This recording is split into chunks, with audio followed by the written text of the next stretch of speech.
Agora continuaremos com o primeiro. Nós vamos continuar com o primeiro trabalho que nós vamos apresentar, os diferentes trabalhos que foram feitos dentro de um contexto das redes de PPP, o modelo econômico financeiro, com os fundos rotativos, reclassificado e o papel das tarifas pagas pelos usuários. Eu passo a palavra a Daniel para que ele faça a apresentação do painel.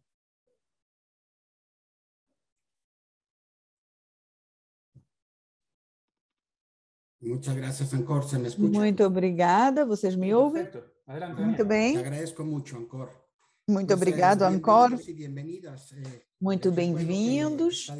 Eu lembro a vocês que nós temos tradução simultânea em espanhol e português e inglês. Eu sou especialista sênior de operações do grupo PPP, liderada pelo Gaston. E sou eu, serei o mediador dessa sessão do Congresso, Inovação, PPPs e Novos Instrumentos, no que se refere a financiamento. Nós contaremos com a apresentação de um estudo modelo econômico-financeiro para estruturar fundos rotativos e reciclados, valores residuais e o papel das tarifas pagas pelos usuários, elaborado através do edital do ciclo 2021 da rede PPP. Depois da apresentação, teremos um debate sobre um tema com um painel de convidados e vão compartilhar as suas experiências na América Latina e no Caribe.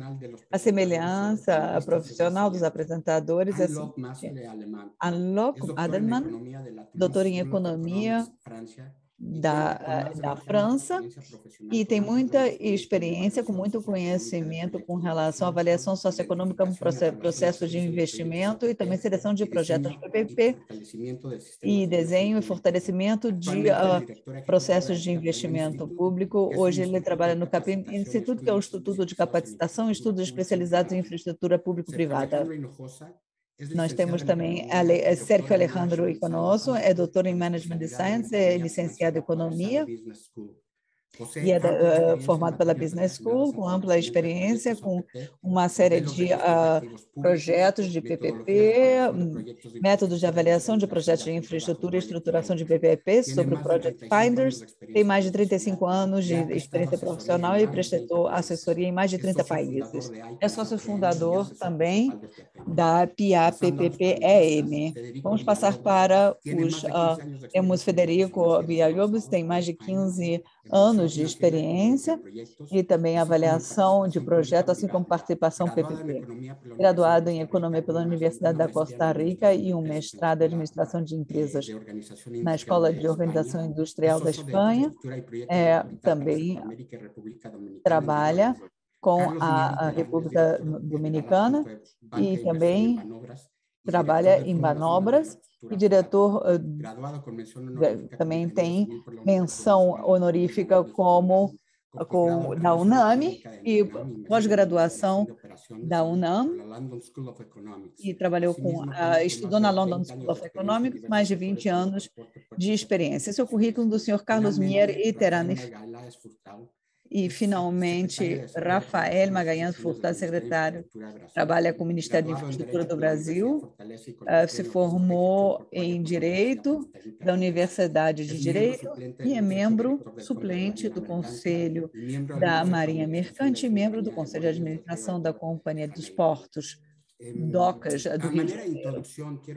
Para apresentar, eu gostaria de mencionar o estudo elaborado pelo Instituto, que será apresentado e que é de grande relevância, porque sabendo que os principais fundos de financiamento que existem atualmente para os custos de construção, operação e manutenção dos serviços de infraestrutura são as tarifas que são pagas pelos usuários, os pagamentos por disponibilidade de uso das infraestruturas advindos dos impostos ou da dívida paga pela sociedade. Atualmente estão se consolidando e emergindo duas fontes de financiamento de reciclagem de ativos e de valor residual, que tem como lógica lógica captar o potencial dos projetos PPP, principalmente ao longo do prazo de implementação, mas ao longo da vida útil da infraestrutura. O estudo também coloca ênfase que para o processo funcionamento é importante que esses projetos que apresentam potencial de aplicação desses esquemas operem com tarifas para os usuários com uma política adequada. Nesse sentido, duas questões centrais são se a cobrança deve durar mais do que o seu período de financiamento e se é factível que o nível tarifário possa cobrir mais do que o custo marginal do serviço. O anterior, para poder gerar entrada excedente para a operação desses fundos rotativos de infraestrutura e, por último, para poder entender a lógica dos panelistas, os dois países que conceberam e implementaram esse modelo na região são México e Chile. E a nível internacional, a Austrália com amplo potencial para ser utilizado pelo Brasil e Costa Rica. A Costa Rica já tem uma lei para isso. No caso do México, a aplicação do modelo permitiu criar o FONARI e no do Chile, o Fundo de Infraestrutura, que representa uma maneira específica de reciclagem de ativos ao utilizar o valor residual. A seguir, a apresentação potencial na América Latina e no Caribe foi parte do estudo para os fundos rotativos e valores residuais e o papel das tarifas pagas pelos usuários. Ana Laura e Sérgio, por favor. Muito obrigada. Estou colocando a apresentação, como vocês poderão ver. Sim, correto. Sim, perfeito, muito bem. Muito bem. Muito obrigada a todos, muito bom dia, muito obrigado também à rede APP e também ao BID, muito obrigada. De fato, eu vou fazer a apresentação, mas é um trabalho que nós fizemos em equipe e o líder da equipe é exatamente o Sérgio Hinojosa, mas temos acompanhamento teórico do Roberto Munhoz, toda a parte também da parte financeira, o senhor Henrique Oraga e também nossa companheira de toda a parte, Patrícia Mancia. Então, esse é um trabalho bastante extenso no que se refere ao seu escopo e, claramente, eu não vou poder fazer toda a apresentação. Eu selecionei aqui alguns temas e o primeiro dos objetivos foi poder compor uma tipologia de esquemas de valorização de ativos que possa incluir a reciclagem de ativos e valor residual. Nós vamos ver isso hoje, apresentar um caso de estudo real e que se possa aplicar aqui essas concessões viárias no Chile, que combina exatamente a reciclagem de ativos e o uso de valor residual, mas também temas mais teóricos, que é demonstrado a partir de um modelo de gerações superpostas que tarifar mais além do período de autofinanciamento e você continuar cobrando tarifas, muito embora o projeto já tenha sido pago, poderia ser pró-crescimento e poderia gerar equidade intergeracional. E, finalmente, eu acho que isso também vai ser muito útil para os governos para poderem estruturar os seus próprios esquemas de reciclagem de ativos e valor residual, desenvolver um modelo econômico-financeiro que pode ser utilizado, que pode permitir e funciona com as diferentes modalidades que nós temos identificados no ponto 1, que são 7 diferentes modalidades. Isso também é útil para poder concretizar esses projetos. Então, basicamente, existe todo um debate hoje em dia e que já foi feito principalmente, vale também para outras infraestruturas, que é preciso continuar pagando eternamente, porque, ao final das contas, já foi financiado, a infraestrutura já está paga. Então, a pergunta que a sociedade coloca é por que continuar pagando e pagando e pagando de maneira contínua no tempo? mas é uma pergunta que poderia ser devolvida. Por que a primeira geração tem que pagar todo o custo de infraestrutura, de uma infraestrutura que, no final das contas, terá uma vida útil muito mais longo do que o período inicial da concessão, o período em que se vai se financiar através da via tradicional. Então, um dos pontos centrais do trabalho foi se perguntar qual seria a racionalidade de continuar colocando tarifas mais além do período de autofinanciamento e como, de certa maneira, isso poderia ser utilizado ao colocar essa lógica de reciclagem de ativos, que é uma lógica que, além, não é que exista uma equidade intergeracional, no final das contas, as futuras gerações vão aproveitar as infraestruturas e, de certa maneira, terão que participar do financiamento desta ou de novas infraestruturas. Então, muito bem. Então, de fato, nós estamos, por exemplo, no caso de uma estrada, com uma concessão, em geral, a tarifa foi calculada de forma que podia pagar o CAPEX pela operação e a manutenção nesse prazo. Chegando no final dessa concessão, uma opção seria que as tarifas, os pedágios, caíssem para o nível que apenas cobrissem os custos de operação e manutenção, mas não mais do que isso. E a lógica, nesse caso, ou seja, o valor financeiro do processo, não é um valor de resgate econômico, porque o ativo continua tendo um valor e continua prestando o serviço. Mas esse valor de resgate financeiro é igual a zero.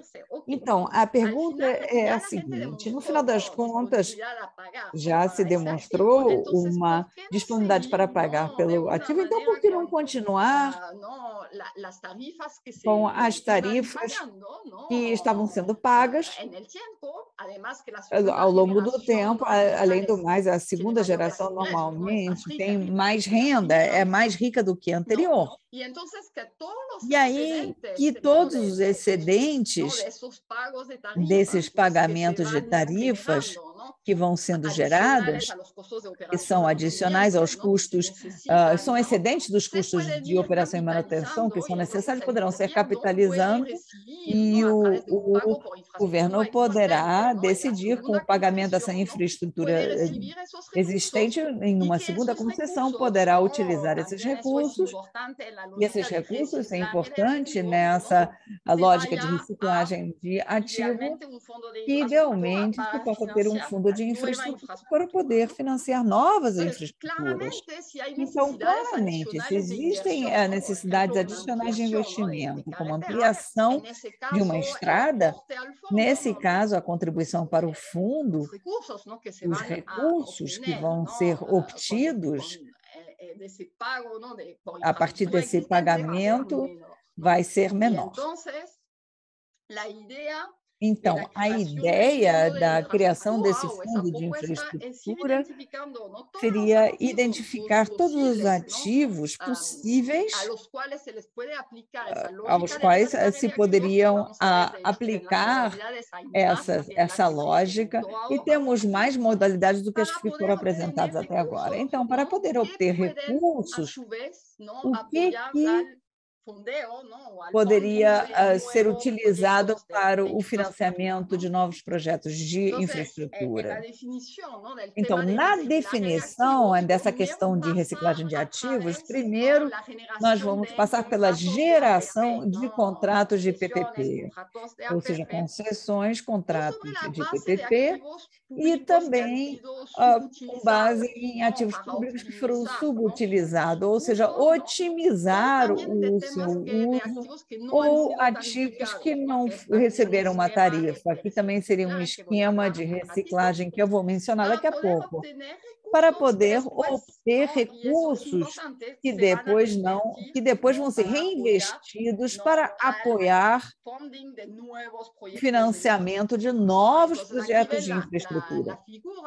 Então, nessa imagem, vocês podem ver que uma infraestrutura financia a outra, que os ativos existentes possam passar por um processo de concessão, vão acabar obtendo recursos que vão alimentar um fundo de infraestrutura que novamente permitirá o apoio ao financiamento de outros projetos, que poderiam ser uma obra pública tradicional, mas poderiam ser através de PPPs, para que novamente se poderia gerar esse círculo virtuoso.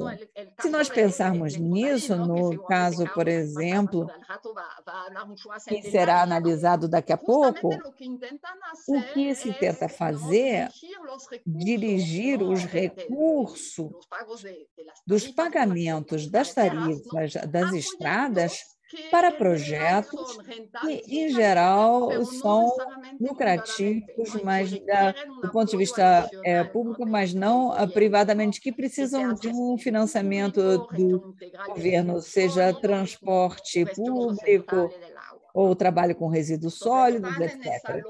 Então, tudo isso está dentro dessa lógica da reciclagem de ativos. O potencial, então, no início eu não sei, não deve ser fácil, é claro que o potencial é muito maior em países que já têm programas de PPP maduros, ou seja, que já fizeram uma série de projetos com PPPs. Já temos estimativas de quanto poderia, de certa maneira, quais poderiam ser as contribuições para os fundos de investimento, no caso do Chile, em 2017, por exemplo, se fez uma estimativa de 9 bilhões de dólares e, mais recentemente, fizeram algumas avaliações para a Colômbia e Peru, em que se concluíram contribuições de 6 e 12 bilhões de dólares. Então, isso vai depender muito dos ativos que vão sendo utilizados como parte dessa carteira potencialmente reciclável.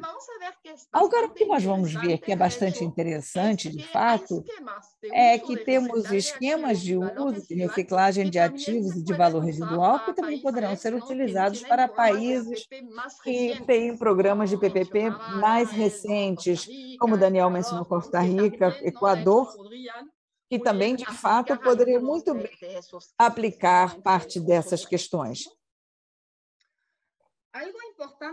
Uma coisa importante também na questão da reciclagem de ativos é que, em geral, nós pensamos em estradas, em transportes. Nós temos que abrir o leque de projetos que poderiam entrar nesse tema. Eu gosto muito desse exemplo que foi feito aqui. Se fez um exercício no município de São Paulo, no Brasil, para ver exatamente quais seriam os ativos que poderiam entrar dentro desse programa de reciclagem de ativos. E, de fato, temos uma série de projetos aqui, como parques urbanos, estádios, enfim, terminais de ônibus, e, enfim, mercados públicos. Então, no final das contas, temos muito mais ativos que poderiam ir se reciclando com várias modalidades.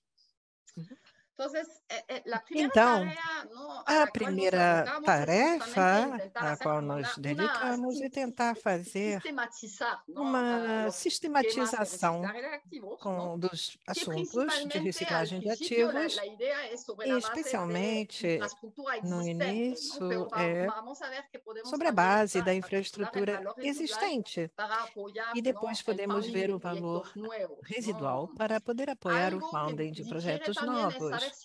Outra coisa também é poder ver se o projeto foi desenvolvido por PPPs ou pela forma tradicional, e se houve uma tarificação, foram otorgadas tarifas, e depois qual vai ser a forma de funding, de financiamento. Ou seja, se vai ser o orçamento com o custo se conta ou não. Então, usamos essas variáveis e temos 7 modalidades que depois podem ser combinadas entre elas. A primeira modalidade, de fato, é relativamente clássica, porque foi na primeira que se pensou. São projetos ativos existentes que foram desenvolvidos como uma obra pública tradicional. Então, o CAPEX está pagado, mas não foi tarifado, não se otorgou uma tarifa. Mas são projetos que poderiam ser tarificados potencialmente, porque existem outros projetos do mesmo tipo que sim, já têm uma tarifa. Então, aqui, claramente, é possível melhorar muito a qualidade do serviço com a nova PPP ou concessão. Então, no final, seria possível cobrar uma tarifa do usuário, uma taxa do usuário. E ninguém quer pagar por um serviço que continua sendo igual. As pessoas querem serviços melhores. Bom, esse não é o sistema mais fácil, porque pode gerar uma rejeição por parte da população e também a nível dos políticos. Bom, o caso 2 é um pouco diferente do caso 1, não tanto. Na verdade, é um ativo existente, desenvolvido tradicionalmente, não tarificado, mas é possível imaginar um sistema de reciclagem de ativos aqui. Como vai funcionar? Bom, o pagamento na nova PPP vai ser um pagamento diferido no tempo. Mas, mesmo que esse pagamento seja um pagamento adequado, a ideia é que o pagamento por disponibilidade seja maior e que permita monetizar no momento de lançar a PPP e obter recursos que possam ir alimentando o fundo de infraestrutura. Então, aqui temos o valor por dinheiro, que vai garantir a manutenção e também utilizando o uso de ativos que não necessariamente estão implementados, mas adicionalmente podem ser gerados recursos adicionais que possam ir financiando novas infraestruturas. O caso 3 é bastante similar ao caso 2, mas aqui é mais parecido com uma privatização, no sentido que são ativos que são vendidos e também há um contrato de leaseback com o setor privado para poder continuar ocupando o serviço e também há uma opção de compra por parte do setor público, possibilidade de compra do ativo, né, por parte do setor público, e assim podem ser gerados novos recursos, e há um risco, sim, que termine sendo mais uma privatização do ativo. Isso foi usado no Chile, na Espanha. Bom, o modelo 4, de fato, tem bastante potencial. Vocês já o conhecem. É um esquema clássico também. E são projetos que foram desenvolvidos da forma tradicional, mas o serviço é tarificado. Então, isso se trata de uma gestão pública no início, mas são tarificados diretamente do usuário, por exemplo, teatros, centros esportivos, ou de uma forma mais indireta, uma central hidrelétrica, geralmente do governo, mas quem termina pagando o serviço é o usuário, como as usinas de tratamento de águas residuais. águas servidas. Bom, então, esses ativos podem ser também oferecidos ao setor privado, mas cobrando dos usuários um preço e parte dessas entradas podem ser usadas para trabalhar com outras infraestruturas. Então, esse tipo de precificação cobrada do usuário pode gerar recursos adicionais. O caso 5, modalidade 5, é uma das formas mais naturais de reciclar os ativos, é uma concessão, uma APP, que já chegou ao final da sua vida útil e que vai ser reconcessionados. Então, aqui é um pagamento na nova reconcessão, baseada na precificação do usuário futuro. Aqui há exemplos, nós temos a Estrada 5, a Rodovia 5 no Chile, a Pan-Americana no Equador. Depois temos a modalidade 6, que também é muito parecida com a modalidade 5, mas nela não necessariamente eu tenho que esperar para monetizar o valor que pode ter o ativo e os pagamentos futuros que podem ser obtidos da nova reconcessão. Não necessito esperar o final da concessão, eu posso fazer isso antes.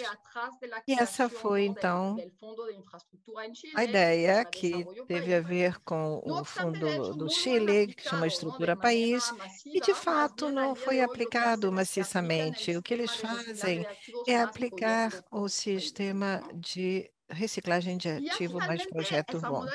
E essa modalidade 7 é um pouco diferente, porque a ideia principal desta modalidade é captar o valor residual do ativo e a ideia é que os usuários vão pagando e mais que o valor captado vá para o mesmo funding do projeto que se quer gerar. Então, aqui estamos no mundo dos PPPs mistos, que precisam de uma contribuição do governo, como, por exemplo, aquelas contribuições não recuperáveis, mas o governo vai dizer para o setor privado, bom, o que eu vou fazer é, eu vou pagar vocês no final. E esse pagamento do final vai ser financiado com os recursos que eu vou obter na nova concessão. Portanto, aqui também há muitos setores e muitos projetos que podem ser incluídos nesse tipo de modalidade. Bom, já estamos com o tempo limite, teremos que começar com os outros panelistas. Você só tem 1 minuto mais.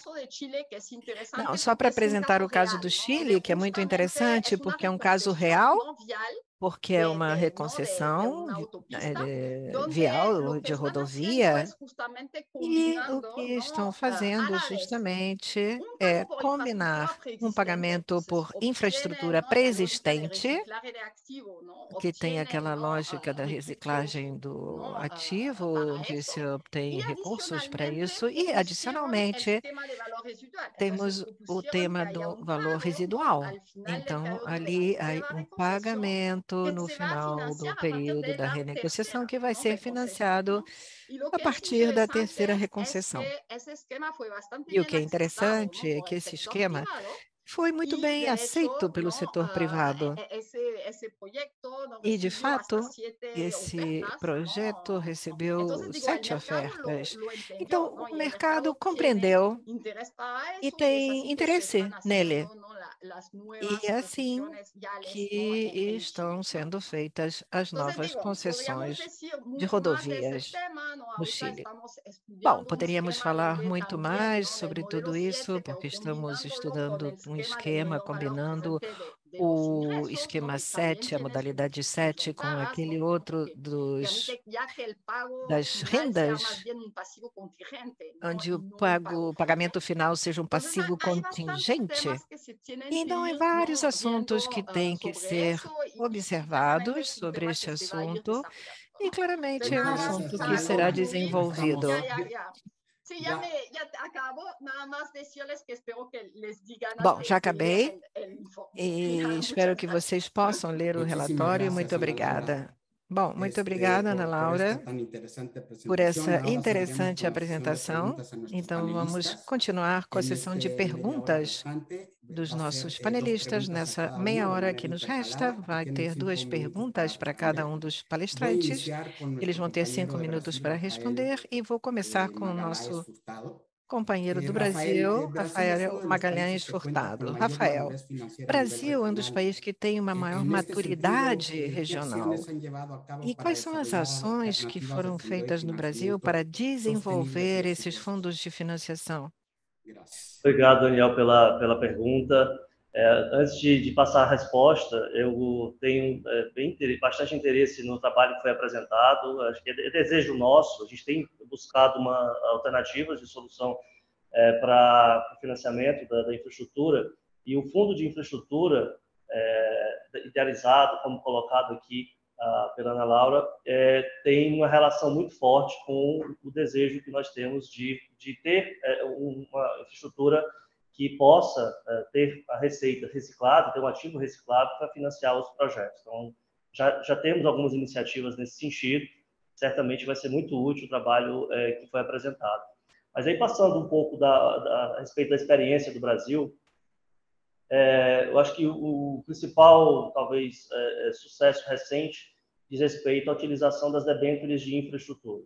Nós temos atualmente um projeto que se iniciou há 10 anos atrás, que hoje ele ganha corpo e que corresponde a uma parcela significativa do financiamento da infraestrutura, que é a utilização de debêntures. Para se ter em mente um pouco da referência, há 5 anos atrás, as debêntures eram responsáveis por financiamento de cerca de $1 bilhão, e hoje nós hoje não, na verdade, em 2021, o número chegou à marca de $10 bilhões. Então, nós saímos de $1 bilhão para $10 bilhões, enquanto que o orçamento do Ministério da Infraestrutura para investimento não ultrapassa pouco $1,5 bilhão. Então, um valor bem significativo, considerando a utilização das debêntures como alternativa de financiamento. Para que houvesse esse crescimento do financiamento da infraestrutura utilizando alternativas das debêntures, houve um esforço do governo de criar um programa de incentivos tributários, incentivos fiscais, que geram a possibilidade de mercado secundário, o mercado de capitais, aportar recursos e investir no financiamento da infraestrutura. E, adicionalmente, nós agregamos a este financiamento, a esta modalidade de financiamento, um fast track para alguns projetos, como aqueles que utilizam baixo carbono ou de energia renovável. Então, há um tratamento diferenciado para esse segmento e que, obviamente, busca atrair investidores voltados para uma perspectiva de ter um investimento relacionado com esse segmento. No caso específico do Ministério da Infraestrutura, existe uma preocupação especial a respeito disso, ao ponto de nós buscarmos a certificação por meio do CBI de um segmento de infraestrutura, como é o caso do segmento ferroviário, de maneira que os nossos parceiros privados que atuem nesse segmento poderão emitir, num prazo mais curto, green bonds. Então, adicionalmente ao projeto de incentivo às debêntures comuns, nós também buscamos incentivar a utilização dos green bonds. E, mais recentemente, existe um projeto em discussão dentro do Congresso Nacional, do Congresso Brasileiro, que busca fazer uma atualização do modelo de debêntures, criando uma nova série de debêntures, um novo modelo, adicional que nós já temos hoje, em busca de atingir especialmente os investidores institucionais. Está falando de seguradoras, gestores de ativos e também fundos, fundos privados, principalmente fundos de pensão, onde existe uma correlação mais estreita entre o tipo de longo prazo que há no financiamento e a expectativa de recebíveis por parte desses investidores.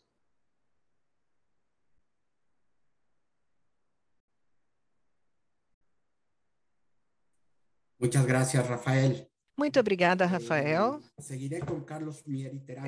Vou continuar com Carlos Mieriterán. Carlos, no México, o Fonarim sempre apoiou estratégias inovadoras de financiamento. E quais são os desafios que você observa para poder continuar com esses projetos sociais includentes? Bom, eu queria parabenizar a Ana Laura pela sua apresentação, que é muito motivadora, muitas alternativas para poder promocionar projetos de ação pública e privada. No caso de Fonadim, eu acho que é Fonadim, perdão, é um projeto importante. Começa a ser desenvolvido com investimento privado nos anos 90. Tínhamos mais ou menos 1.200 quilômetros de rodovias, de estradas, então a ideia foi desenvolver mais rodovias com investimento privado. Mas havia licitações para saber quem aceitava a licitação com um menor prazo, com base numa determinada tarifa e uma previsão do trânsito. Houve muito interesse, os bancos se interessaram muito e a rede aumentou de 1.000 quilômetros de estradas a 5.000. No seguinte ano, nós tivemos uma crise financeira, os juros subiram muito, a economia despenca, os acordos não são cumpridos.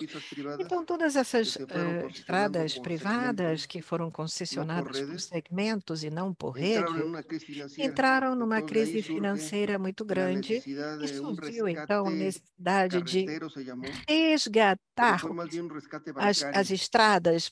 Se chamou de resgate das estradas, mas foi um resgate bancário, porque a maioria delas estava sendo financiadas com dívidas, e muitos dos bancos eram bancos do governo que depois foram privatizados.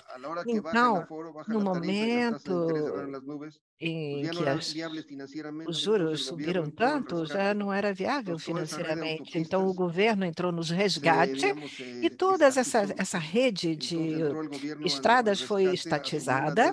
O governo assumiu a dívida, redocumentou isso no longo prazo, com juros mais baixos. Isso, então, agora é o patrimônio do Fundo Nacional de Infraestrutura. Ao longo do tempo, nós sabemos que são estas estruturas de longo prazo, então, tudo que é o pagamento da dívida está sendo pago com as taxas cobradas, com as tarifas cobradas. Então, com 2008, isso foi transformado no Fundo Nacional de Infraestrutura, que é administrado por Manobras, que é o principal banco de desenvolvimento do México, que está orientado à construção de infraestrutura e financiar os estados e municípios, seus projetos. Então, esse Fundo Nacional de Infraestrutura, cujo patrimônio é uma rede de estradas e que hoje em dia tem aproximadamente 5.000 quilômetros de rodovias no México, derivando dessa abertura ao investimento privado, temos mais de 11.000 quilômetros de estradas e mais da metade está concessionada pelo Fundo de Infraestrutura, que é operado por meio de uma entidade descentralizada, que no início era o mesmo órgão que operava todas essas estradas. Então, agora, a operação é gestionada com esse órgão descentralizado e também existe um outro modelo de manutenção, reabilitação das estradas, e são contratos de longo prazo, 7, 10, 15 anos de contrato, e as estradas, ao longo dos anos, precisam, logicamente, cada vez mais de manutenção, reabilitação, ampliação das pistas. Então, se faz um contrato chamado de construção, manutenção e reabilitação de longo prazo com privados, com empresas privadas. E se faz no pagamento de disponibilidade, uma tarifa fixa e uma variável. Isso é coberto com tudo o que se ganha na rede de rodovias. Então, o Fonadim paga para a firma que faz a manutenção. E outro modelo que foi desenvolvido com ativo nessa rede de autopistas de estradas foi houve uma seleção de algumas estradas de alta rentabilidade e se fez uma licitação para que alguma empresa privada as adquira. Isso foi feito no início, nos anos 80, e com essa venda foi possível captar um patrimônio que foi incorporado ao Fundo Nacional de Infraestrutura. Portanto, esse fundo tinha esses recursos que captou da venda das rodovias, do conjunto de rodovias, com a venda de ativos, e com esses recursos, esses recursos são suficientes para poder financiar outros projetos. Então, a rede de rodovias do Fonadim tem como primeiro mandato a manutenção e a conservação das rodovias. Em segundo lugar, pagar a dívida que as empresas privadas tinham, o resgate das rodovias, e depois fica um superávit, depois de cobrir isso tudo, e esse superávit, ele pode financiar a construção de rodovias e captar mais recursos, ou, a partir daí, pode apoiar outros projetos, e basicamente o que faz é promocionar projetos de investimento público-privado. Já é o seu tempo, ele é interrompido para dizer que tem que finalizar. Bom, para concluir, volta o palestrante a falar, para concluir, então, é que com esse superávit sejam gerados instrumentos financeiros que o Fundo Nacional de Estrutura outorga e que são de ativos não recuperáveis e que podem ser até 50% de investimento público e 50% de investimento privado, e nós induzimos uns 70% de investimento privado. Nós já apoiamos 150 projetos, a maioria que são, sim, de rodovias, mas também apoiamos alguns de transporte, projetos de transporte maciço. Então, apoiamos os estados com relação à infraestrutura que esses projetos de transporte requerem. E são estações terminais, enfim. E o investimento privado entra em tudo que tem a ver com os equipamentos. E depois temos o programa de Promágua. Já é seu tempo, Carlos, você tem que finalizar. Bom, nós apoiamos os estados e damos até um apoio de 50% do investimento total, outro 50% é privado, e assim temos uma série de projetos de água que foram iniciados e também temos a gestão eficiente do lixo, dos resíduos, que também combinam investimento privado e público, e assim vamos lançando projetos que são combinados não só com apoio financeiro, mas também com apoio técnico para melhorar a gestão dos projetos, e isso é o que faz que eles sejam sustentáveis a longo prazo. Bom, muito obrigada, Carlos. Por favor, o seu tempo terminou. Eu agradeço muito. Federico, bom, dado que todos os países da região, da América Central, da República Dominicana, têm legislação para BPPs, qual é o potencial que você vê para esse instrumento da reciclagem de ativos, dada essa utilização por serviços públicos? Sim, muito obrigada, Daniel. Como a pergunta formulou, nós partimos do fato de que existe ou de que não existe uma tradição consolidada pelo pagamento de certos serviços de infraestrutura, especialmente quando pensamos em transporte. E quando pensamos em rodovias, especialmente na América Central, que não tem rotas de pagamento, mas, ao mesmo tempo, acho que o modelo de reciclagem de ativos é uma ferramenta de transição, e eu me refiro a isso no sentido de que a maior parte das economias da nossa região e também de outros lugares do mundo dependem quase exclusivamente dos recursos gerados pelos impostos dos combustíveis, tanto para manutenção, especialmente da estrutura de rodovias. E estamos, sem dúvida, numa conjuntura especial devido ao preço dos combustíveis, mas esse tipo de tributos, evidentemente, vão sofrer uma erosão no tempo devido às tecnologias limpas alternativas. Então, a pergunta é como vamos substituí-los? E, justamente, a reciclagem de ativos apresenta uma alternativa interessante para poder fazer essa vinculação, e com isso me refiro a passar de um pagamento de tributos, que é o que sustenta hoje em dia, a um pagamento por utilização. E esse pagamento por utilização, com a reciclagem, pode dar às administrações algum tipo de flexibilidade para poder ajustar as tarifas de tal forma que possa ser aceito pelos usuários. Isso, por um lado. E outros dois pontos importantes que eu acho que depois podemos também falar mais detalhadamente é, como o Rafael dizia, são os fundos de pensão das AFPs, que é um dos elementos que mais afastou as AFPs de investir na infraestrutura é a falta de projetos, em muitos casos, e quando eles existem, muitas vezes é que o perfil de risco e rendimento não está podendo entrar em fases construtivas.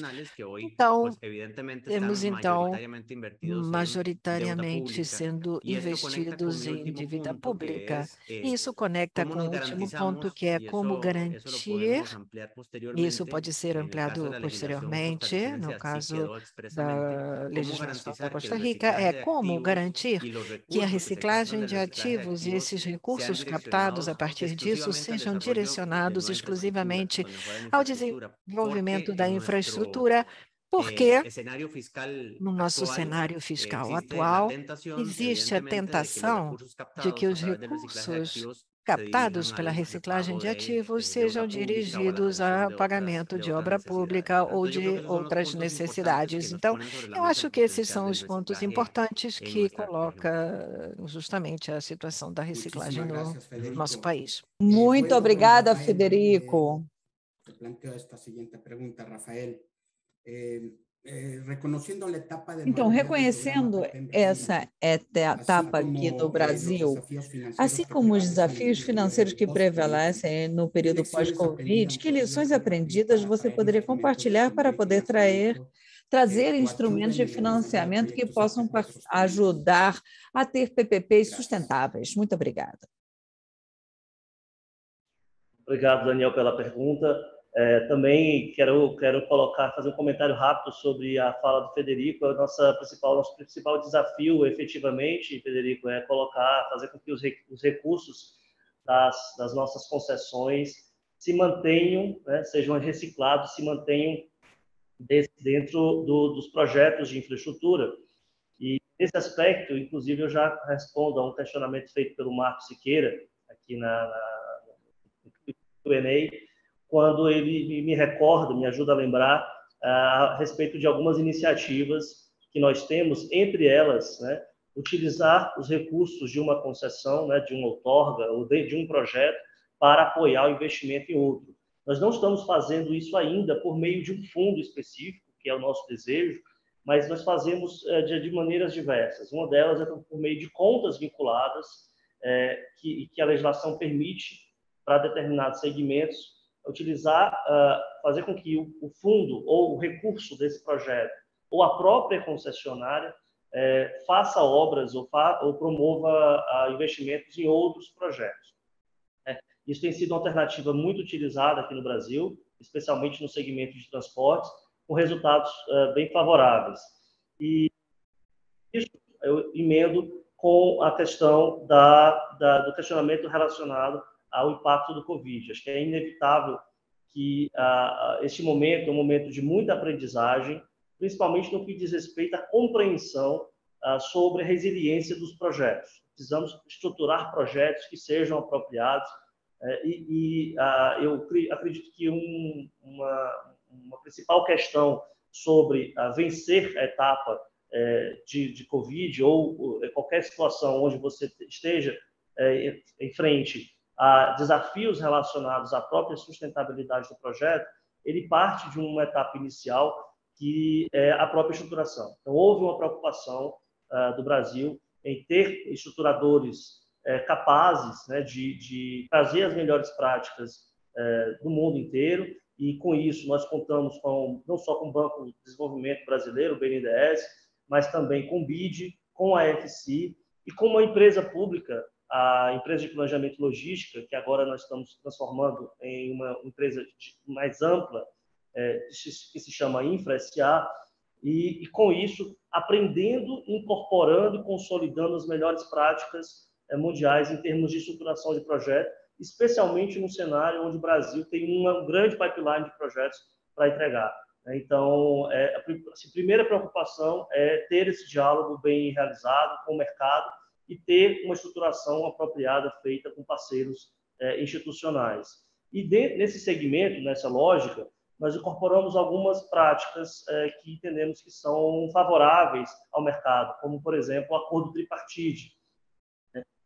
Pode, inclusive, possibilitar ou traz mecanismos, por exemplo, de step-in para os financiadores, o que pode facilitar e reduzir custos de ingresso e a utilização de project finance nos nossos projetos.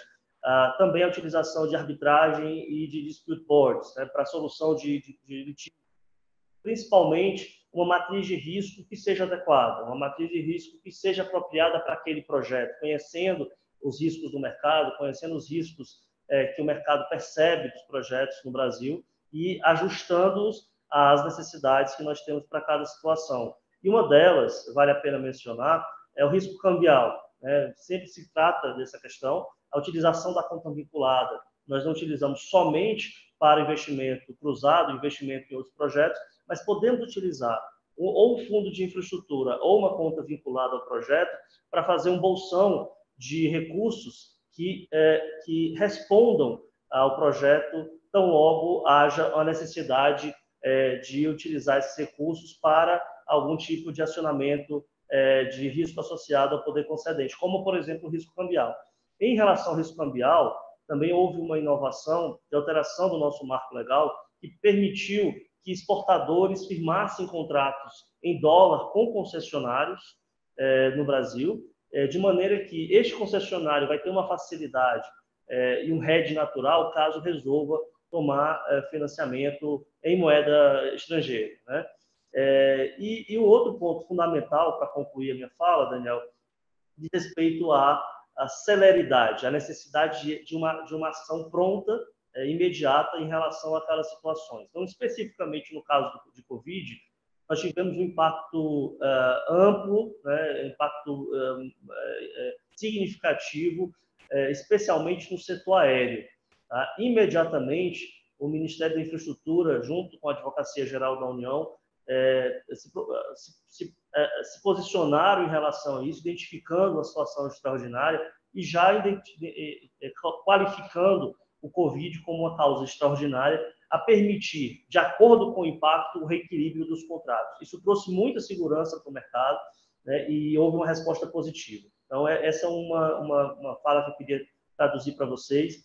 E, enfim, obviamente, para a gente é sempre um aprendizado, não só passar por esses cenários, mas também a oportunidade de enfim, debater com a equipe. Muito obrigado, Rafael. Carlos, num ambiente em que o acesso a recursos públicos se transformou num grande desafio, quais são as oportunidades setoriais que você poderia identificar no México para poder impulsionar novas possibilidades de financiamento? Muito obrigada. Então, por um lado, na parte setorial, e talvez sem falar do Fonadim, na parte dos portos, que é um elemento fundamental, partiu de uma coisa centralizada aqui. Então, todas as entradas dos direitos alfandegários ficam nos portos. E isso dá uma viabilidade financeira para os portos. E os portos também estimularam investimento privado dentro dos portos.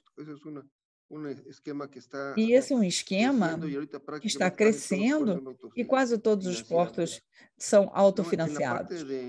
Agora, no que se refere a partir das estradas, todo este esquema de ação público-privada está impulsionando, em primeiro lugar, agora, a questão das autopistas urbanas, e temos uma quantidade de automóveis que fazem com que essas autopistas sejam viáveis.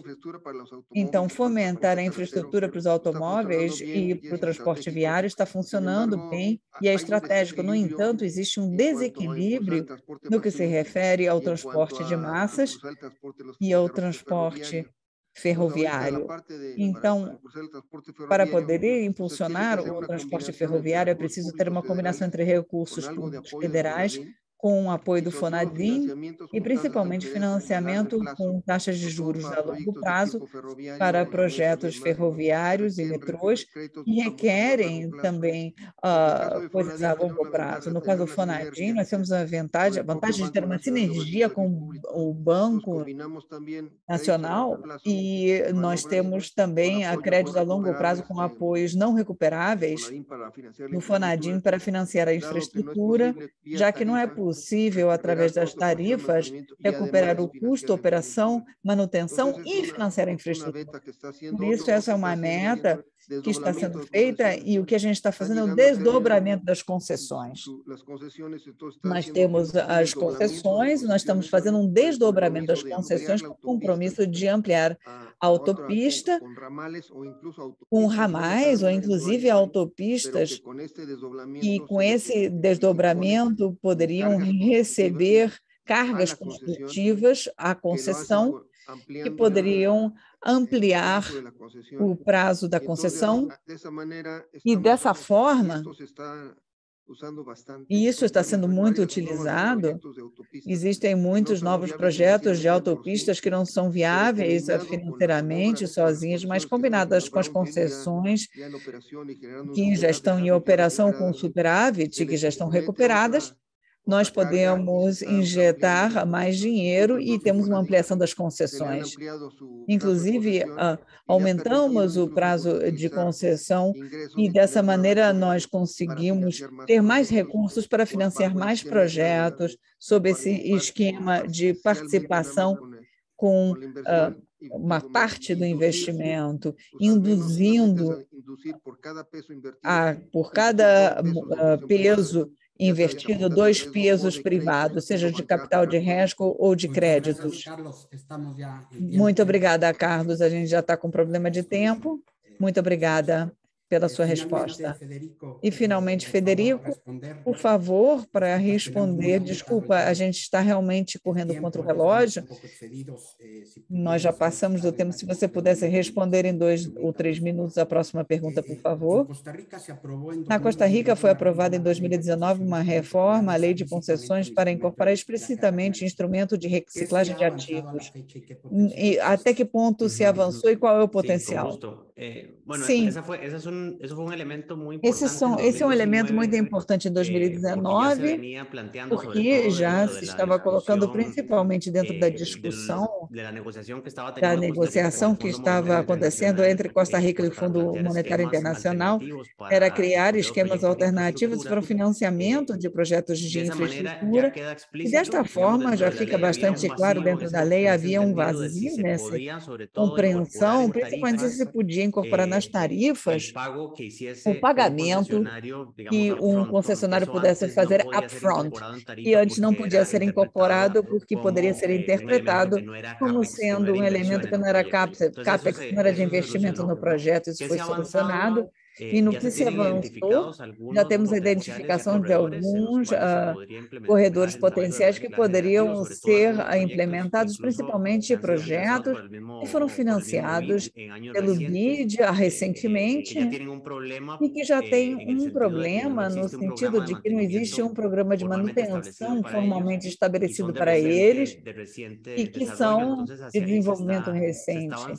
E há um avanço nesse sentido, e também tem um ponto que é muito relevante, que foi mencionado agora, é que sim, existe risco de que os recursos não passem para a infraestrutura, mas que fiquem mais repagando as dívidas. A lei proibiu, a lei é clara, é preciso reinvestir em infraestrutura, e ao mesmo tempo também, e eu fecho com essa reflexão para os países, isso é uma boa mensagem, uma mensagem positiva, o fato de poder implementar esse esquema de reciclagem de ativos para poder lançar para mercados internacionais a mensagem de, muito bem, eu estou assumindo uma dívida para desenvolvimento de novos projetos, mas esses projetos vão entrar dentro de um esquema de caráter rotativo que vai me permitir fazer uma gestão adequada.